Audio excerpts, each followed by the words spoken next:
Thank you. I'm a dad, and this is my beautiful daughter. And this is my beautiful daughter. This is my beautiful daughter, and this is my beautiful daughter, and this is my beautiful daughter, and yes, this is my beautiful daughter. This is my beautiful daughter. This is my beautiful daughter. This is my beautiful daughter. This is my beautiful daughter. This is my beautiful daughter, and this is my beautiful daughter, and here she is. This is my beautiful wife, and here are my sons. That's Hi. right. Children are a blessing from the Lord. Amen. They are a blessing from the Lord. That's all. Children are a blessing. We need to speak this because in today's world, children are not a blessing. I mean, when you even have Elon Musk saying, have more babies. Children are a blessing. I wanted to introduce you to the family all in one photo. Soon. I'm the tech world, right? So who am I gonna blame? There's the family. That was actually sketched by my oldest daughter. Isn't that pretty? You'll hear more about her. But our real family, now the real photo. There they all are. Children are a blessing. We all grow up with a worldview, right? Deep within us, I mean, as you're a little baby, you start getting the worldview from your parents. One of the biggest blessings is to be opened up to a worldview where you realize, wow, what I thought wasn't right, and now I'm changing. So many times that's happened to me. And one of the areas that happened to me was education. How to teach the little ones. What's the worldview? I want to challenge you that you might be about to hear a worldview that you haven't heard before about education. And I wanted to introduce you to my lovely, beautiful wife of 27 years? Mm-hmm. Is that right? All right. We met when we were 13. I'm 48. Am I 48? Something like that. Yeah. And next week. And we have a company called Fun Schooling or Thinking Tree Books. It's not all about the company. We're not here to tell you about a company. We're here to tell you that children are a blessing. And so I wanted to introduce Sarah to talk about it. And I want to introduce you to someone full of curiosity, creativity, wonder, someone who's a genius in their very own way, someone created in the image of God to create, someone who's designed to explore and research and figure things out. I want to introduce you to your child. And if you don't have a child or a grandchild, I want to introduce you to the childish version of yourself. I want you to think about your child when they began asking the question, why? Why? Research shows, and any mom can tell you, that every 4-year-old asks the question why about 800 to 40,000 times a day. So children are not the same as each other. Whether you have 2 children or you have 15 children, you know that child number 1 is nothing like child number 2. My first child was that perfect one that made me feel like a great mom, and the second was a thunderstorm, a tornado, and a ball of color, and made me feel like not a good mom. I was at a farm one time, and I told my 4-year-old daughter, that's an electric fence, don't touch it. And she screamed for 10 minutes. And I thought, of course she's learned her lesson. And then she creeps up to it again, touches it one more time. She screams for 10 minutes. Of course she's learned her lesson. No, 10 minutes later, she's doing it again, and a woman turns to me with her 2 angel children next to her, and she says, I think you got a strong-willed child on your hands. You need to read James Dobson's book. It's called The Strong-Willed Child.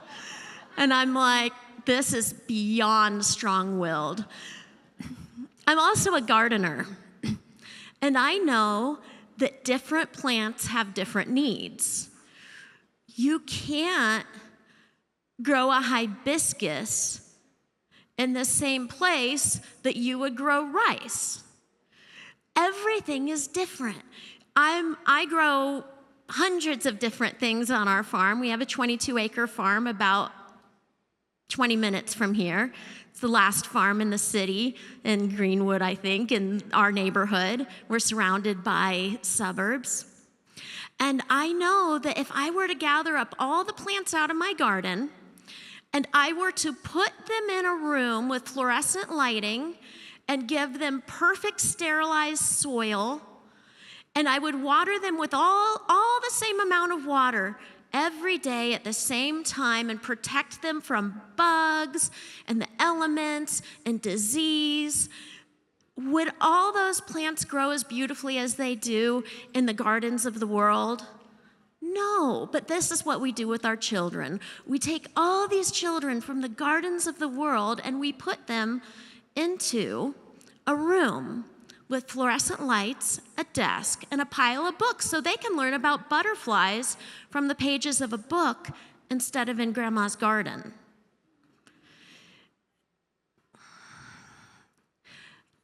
You were created in the image of a creator. Your child was created in the image of the Creator.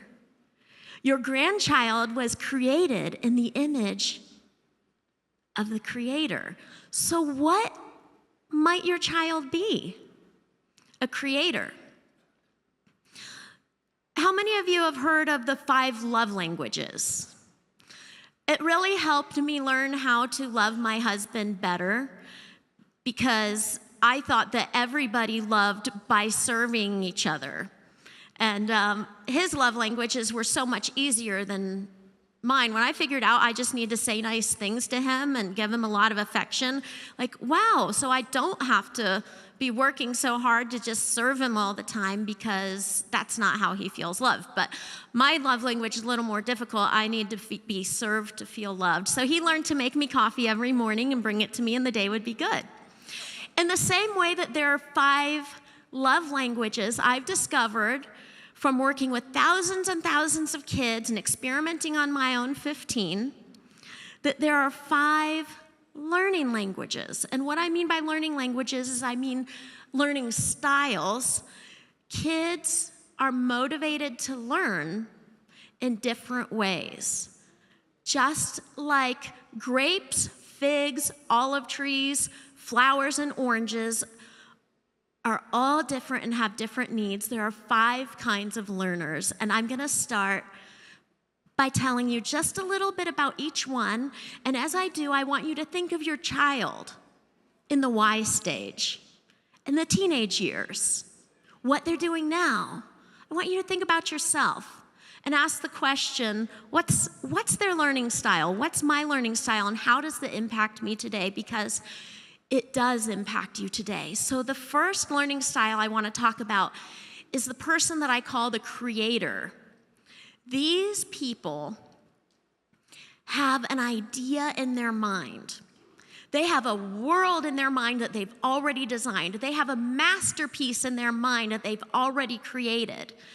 And when this child is sitting in the classroom, they don't see the desk, they don't see the workbook, they don't see the worksheets, they don't see the pencils. They are fixated on something in their imagination that I believe God put there, because those that are wired to create are motivated to learn based on that creative idea in their head. These children have a terrible time learning in classrooms. It's very hard to get them to do schoolwork because every time you try to get them to do a lesson, you're pulling them out of their imagination. But then on the weekend and in the summer, they're tinkering, they're building, they're designing, they're drawing. They have goals and dreams and ideas, and maybe that was you. But someone told you, no, you can't be an artist. How many children have been told you can't be an artist? That's not stable. You can't really be a musician. No, you can't be an inventor. But these children are created in the image of the Creator to create. There's another type of learner, I call them the explorer. To the explorer, life is a buffet, and they want to try everything. These kids don't sit still, they don't listen, they don't do worksheets, they don't take tests. You can try, good luck, it doesn't work. These kids get put on medication and they're told that they have ADHD. These kids are wired for the wild. These kids are designed to explore, to play, to build. As soon as they learn one thing, they're off to learn the other thing. They are created to find new worlds, new discoveries, new things. I have a daughter who is one of these explorers, and she learns at the speed of light. She would be devastated if she had to sit in a classroom. She fell in love with tropical birds, and she was learning about one bird, then another bird, then another bird, then another bird, and she couldn't get enough. The next learning style is the detective.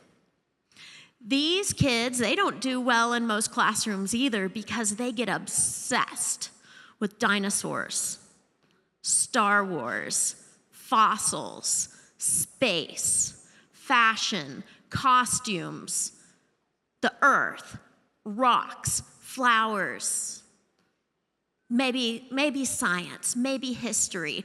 But these kids become so focused on one thing that they have absolutely no interest in anything that the teacher's up there trying to teach them, because these kids are wired to dig deeper and deeper and deeper into the thing that they're passionate about. We need these people because they're finding our cures. They're solving our problems. They're solving our mysteries. They're bringing us healing and hope, and they're the ones that are discovering things all around the world that we have yet to discover. But in school, they're being told to stop focusing on fossils. You know enough. Stop focusing on designing spaceships. You need to learn your math. No, you'll never be able to build a spaceship if you don't focus on your math. And these kids are wired to research. I have a daughter who is a detective. And one day I took the 3 oldest kids out for ice cream, and I asked them, what is your favorite thing in the world? And my oldest son at the time said figure skating. He was about 8, and he was an amazing figure skater. The next one, who is 7, Anna, said ice cream, because whatever she's in the middle of, that's her favorite, and she was having ice cream at that moment. And then Esther, who was 5 or 6, she goes, oh, that's easy, research. Research. She was 6 years old, and her favorite thing in the world was research. Well, I found out her favorite thing to research was reptiles, and she had been collecting them out of the creeks around our house and was breeding them in her closet. I didn't know where the flies were coming from, but one day we were all sitting at the breakfast table, and she comes running down the stairs and says, Millie had babies! And I'm like, who's Millie? And then all the kids got this straight, silent face on them like, oh no, mom's about to find out.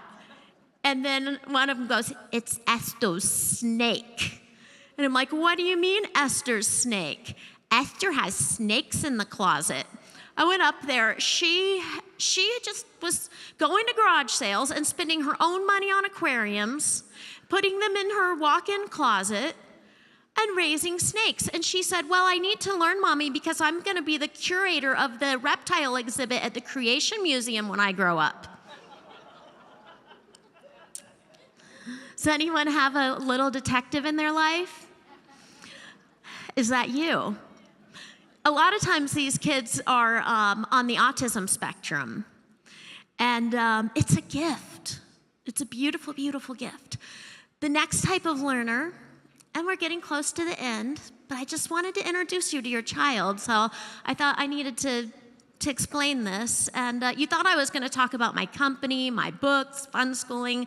No, we needed to talk about you and your child. The next type of learner is what I call the friend learner, the collaborator, the team player. These kids do not be quiet. They're the chatterboxes. And everything that motivates these children has to do with relationship. They are wired to love people, to engage, to be part of a team, to collaborate. They hate working alone. They hate doing their homework. They don't want to do anything unless it involves friends and family. A lot of times they'll enjoy pleasing their teacher, but they're the ones who, they're never alone. And they always want to be with you. And then last of all is the learning style that teachers love. I call them the follower. These kids exist, and they're real, and they are the dream come true in the classroom because they have one desire: to please authority, to follow instructions, to ace the test, to get the good grades, and their identity is all wrapped up in making somebody proud. A lot of times, they're not driven by creativity, they're not driven by curiosity, they're not driven to explore. It's not friendship and collaboration and teamwork that drives them. It's this deep desire to make somebody proud. And they're also wired to be very, very focused on step 1, step 2, step 3, and they thrive with clear instructions. And I call them the followers, and we need lots of them. But none of my kids turned out to be one of those. And so as I began to get to know my kids and started homeschooling, nothing was working. Nothing at all. And so I began to create curriculum for my kids based on how they are wired to be creators, explorers, detectives, inventors, map makers, trailblazers, musicians, artists. And I have 15, so I have one of each in all the combinations. My homeschooling curriculum was never a plan. I never planned to create a business that would reach hundreds of thousands of kids.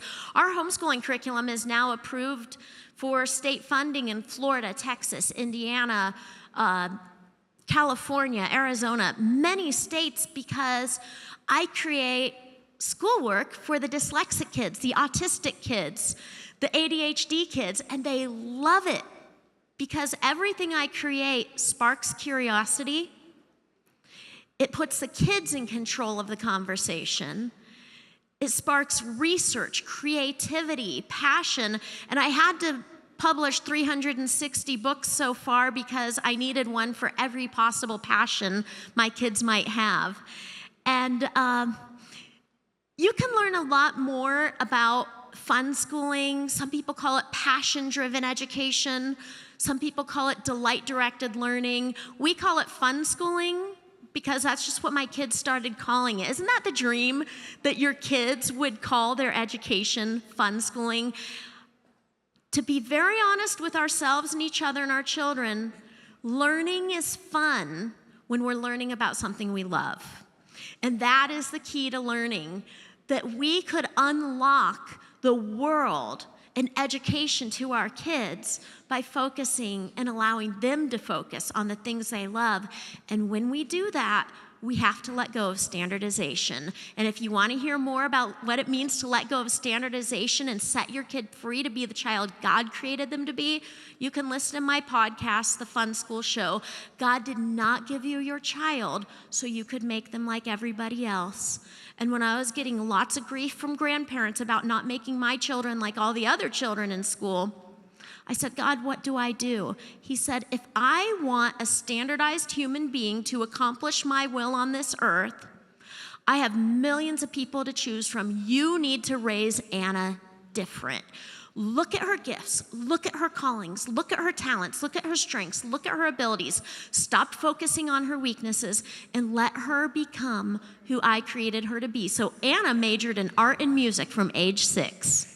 And we're going to show you something she did. But first, I just want to say, I hope this helps you understand your kids, your grandkids.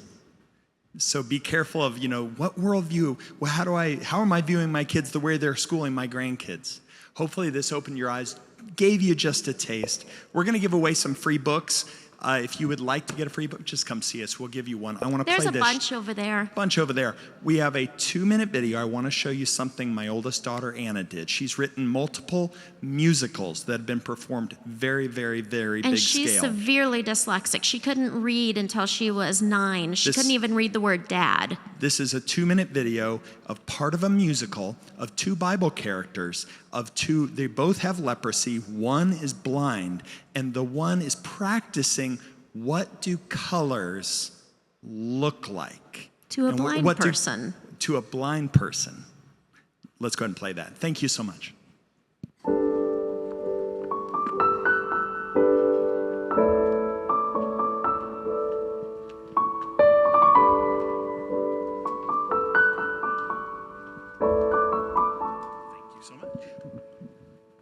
Gray is the way the day feels when it's gonna rain.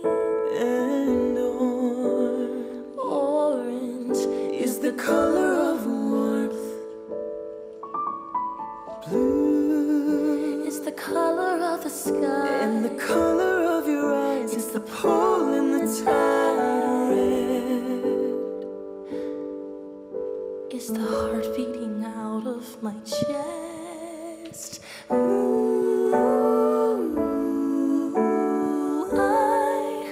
I can almost see the sunrise. Red and orange and white, passion with a soft smile. Ooh, hey, I can almost see your face, lost yet soft and kind. Could I see you? How? Like this. Ooh, I can almost see your white